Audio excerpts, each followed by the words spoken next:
Hello, my dear viewers. I'm Olga Demchuk, a researcher of the inner world of personality. Today, I would like to talk to you about why it is dangerous to save and help others.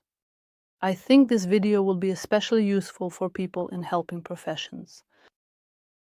When we notice that someone is vulnerable, in that very moment, it feels as though we are seeing them through two different sets of eyes. One set belongs to the part of us that is able to feel empathy and compassion, to connect with their pain truly. The other set, however, belongs to something more primal, our inner beast. Why might we decide that this person is vulnerable? No one knows. Everyone has their own criteria for vulnerability. Why one person might suddenly think that you are weak right now is unclear. It depends on the specific configuration of the personality. And when we see that another person is going through a moment of weakness, the human part naturally feels compassion. It is gentle and merciful, while the beastly part can fall into two completely opposite states. The first is to finish them off, to bite at this exposed spot, at this open wound. The second is not to miss the opportunity to dominate at this moment. It is this opportunity to dominate that very often motivates us to give unsolicited advice or to start rescuing. A person who is exposed to showing their vulnerability is perceived by the inner beast as wounded prey. This kind of openness, instead of inviting care, can begin to stir something darker in others, a dormant predatory instinct. The feeling of someone who cannot just walk by. For example, when we see some mistakes, inaccuracies, or something bad, at that moment our inner beast rejoices. Correcting a mistake is just like biting into an exposed side. Or giving advice, believing at that moment that you are smarter, stronger, better. Our animal side always wants to be better. I am better. This is about that ideal I that I keep talking about. But it's always about being better, even better than my real self. And the ideal I treats the real I like a wounded animal, like an imperfection that I am better than. This is where autoaggression arises. In this same place, aggression is born, aggression that is not recognized as such at the moment when a person corrects mistakes or gives unsolicited advice. I remember the post about my tense shoulders that I wrote and the huge number of comments telling me what I should do and why this is happening to me. When people read this, they don't realize that I'm not describing a period during which my shoulders are tense. Maybe my shoulders have been tense for a week or two, or maybe 3 years, or maybe I've just now noticed that they've been like this my whole life. Everyone imagines something, and when you want to give advice or tell someone else what to do, at that very moment, your inner beast senses an opportunity to dominate. These are those unsolicited pieces of advice, that unsolicited help. For example, when we help people who seem weaker than us, we rarely think about the fact that by doing so, we might actually be humiliating them. They have their own life, their own capabilities. And if we consider ourselves superior and start giving unsolicited help or unsolicited advice, at that moment we elevate ourselves, and the other person will intuitively pick up on this. I think that each of you also doesn't always feel comfortable accepting help from others. And with some help, you can sense how it's being imposed on you, how at that moment the other person is in a state that makes you feel uncomfortable. Recommending what to do? Let me help you. Let me tell you. Unsolicited help is very often subconsciously and instinctively perceived or recognized by the person as an opportunity to dominate in some situation. If you point out the arrogance of someone who constantly gives unsolicited advice or forces their help onto others, they will almost never admit it. Only truly self-aware people, those who are highly emotionally evolved, might say, yes, maybe there's something to that, but most people will instinctively reject such feedback. And I'm explaining these inner mechanisms so that you can better understand why certain kinds of advice or so-called help leave you with a deeply unpleasant, almost repulsive feeling inside. A sense of moral discomfort, as if the person is carrying something toxic along with their offer to help, so that you understand why it feels that way. But at the same time, when we want to give advice, when we want to share something, we forget how it felt when someone did that to us. We think we're guided by good intentions, by some noble feelings, but in those moments, we hardly see the other person at all. We don't really see them as a real person, as someone with their own thoughts, feelings. It's as if we've been given a small window, an opportunity. That door opens just a crack, and our desire to assert ourselves immediately pulls us in. Like a magnet, we feel compelled to say something. We honestly can't even stop ourselves. It's as if we're possessed by this ID fix. So we've looked at unsolicited help and advice. We talked about the inner beast that gets excited by the wounded and tries to assert itself when this window of opportunity opens. But what happens when help is actually requested, when someone comes to us specifically for help, specifically for advice? People often ask, what should I do? What should I do? What happens in this case? So here the person is coming directly to us, let's say openly and sincerely for help. The person who comes to us for help or advice will, in most cases, also be seen by our inner beast as someone slightly weaker, someone more vulnerable, easier to influence. And at that moment, it's quite difficult to stop yourself from feeling that you are superior. Well, if someone is asking you, it means you're the best. And people often don't distinguish that I'm only better or more competent in this narrow field. This sense of superiority spreads to everything. That's why many people say, I'm afraid to ask for help, I'm even scared to admit that I have a problem. That's why this feeling is logical. That's how it is. Because when we ask for help, we expose our vulnerability. We provoke the beast inside the other person who might bite or assert themselves. And we're already wounded, we're already vulnerable, and that would be unbearable for us. And people who can't understand these mechanisms can't handle this vulnerability. And because of this unconscious desire of others to assert themselves, they'd rather just shut down completely and not ask at all. But in life, there are times when it's impossible not to ask. I'm describing this mechanism so that you understand what's happening to you when you need to ask someone else for something. At that moment, we're overcoming the inner resistance of our inner beast because it's screaming at us, you're exposing yourself, you're exposing yourself, we'll get bitten, we'll get finished off.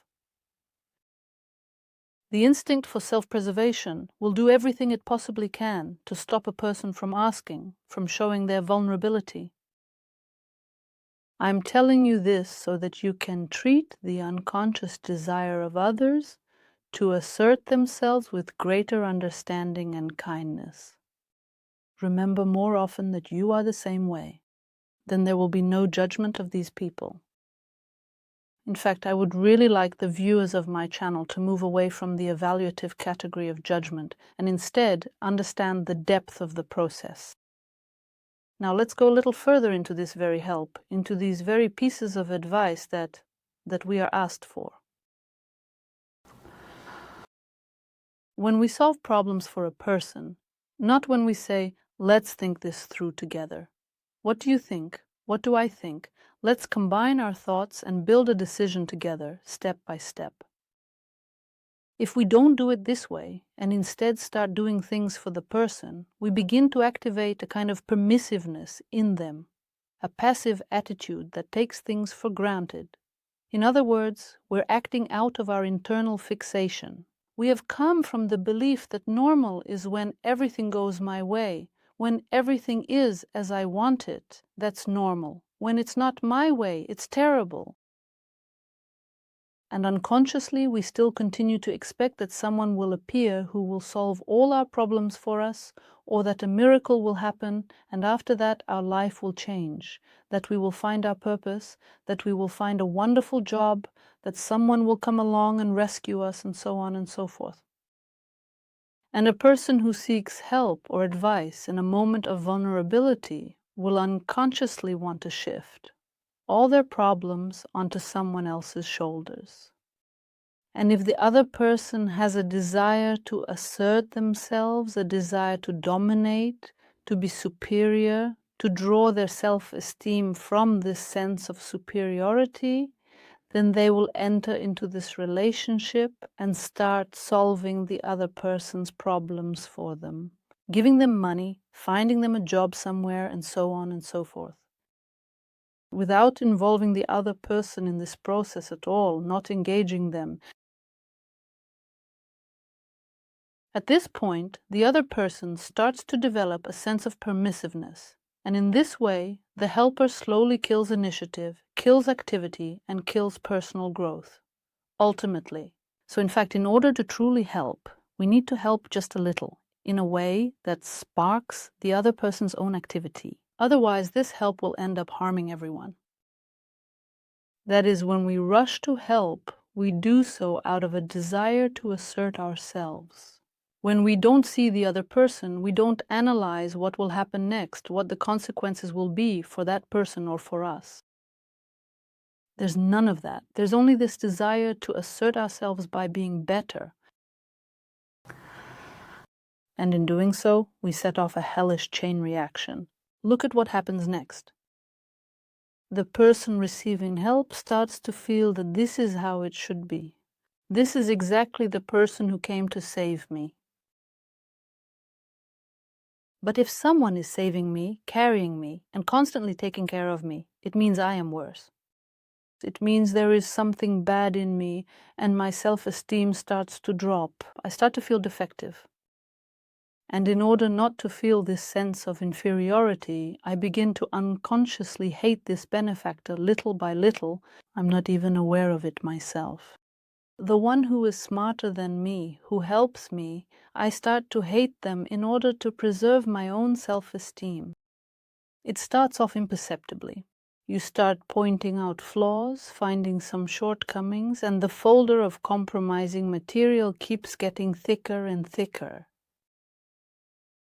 And by devaluing this help, you compensate for your own sense of inadequacy. At some point, you might even reach the conclusion that he never gave me anything at all. I did it all myself anyway. In other words, reality is completely rewritten, facts are manipulated. And the one who helped becomes the worst enemy, someone you start to hate. Let's imagine a scenario together so you can understand what I'm talking about. Suppose you borrowed money from someone and couldn't pay them back on time. And then you're invited to a gathering, and by chance that person is there. You weren't expecting this. Really immerse yourself in this feeling. Notice how it becomes both uncomfortable and confusing, not knowing what to do, whether to try to ingratiate yourself. Maybe you should laugh at this person's jokes, since you owe them money. Maybe I should serve him some bread and some other simple dishes from the table. But I owe him. You see, it's as if I feel humiliated, and in this humiliated state I might swing to the opposite extreme. Why the hell should I have to humble myself in front of him now? He only owes me money. And a person wavers between these two states, feeling humiliated and wanting to disparage or demonize this person. In other words, the less developed a person's character is, the more carefully you need to approach offering help. Because not only might we ruin this person's future, we could also damage our relationship with them and even end up being hated by them. And when we help, we expect gratitude in return. So it turns into a double blow, double the pain. So not only do we not receive gratitude, but on top of that, instead of gratitude, we get hatred directed at us. And at that moment, it's easy to burst out in righteous anger. These people are terrible, so ungrateful. But what about you? You're an adult. Take responsibility. Understanding this mechanism will help you not to snort in righteous anger, but to realize that if you're not doing things together with this person, if you're carrying them in your arms and solving all their problems, you're actually feeding your own ego. This help isn't as saintly as you might like to imagine. That's why psychotherapists who carry their clients in their arms, who don't work the field together with them, but instead give advice, gently soothe them, and carry them, risk becoming hated. It's clear why. So should we even help people at all? In general, you should live thinking about the consequences, using mental models, and honestly admitting to yourself, why am I doing this? Yes, helping is difficult. As a person of faith, I believe that the only way we can truly thank the Creator is by helping and caring for other people. But do you see what the trap is here? There is help that is thoughtful, help that takes care of yourself, of others, and genuinely aims to fill this world with something constructive. And then there is help as rescuing, help as self-assertion, help as playing God. When you don't see the other person, they are just a tool, just a character in the enactment of your own self-affirmation scenario. I wanted you to write about those cases when you did something and got a completely different result, or when you simply couldn't stop yourself. You really wanted to help, to impose that help, and how it all ended. Becoming aware of these deep processes will relieve the tension and help you avoid getting involved in situations where the consequences would be too costly for you. Well, I wish us all good sense and see you next time.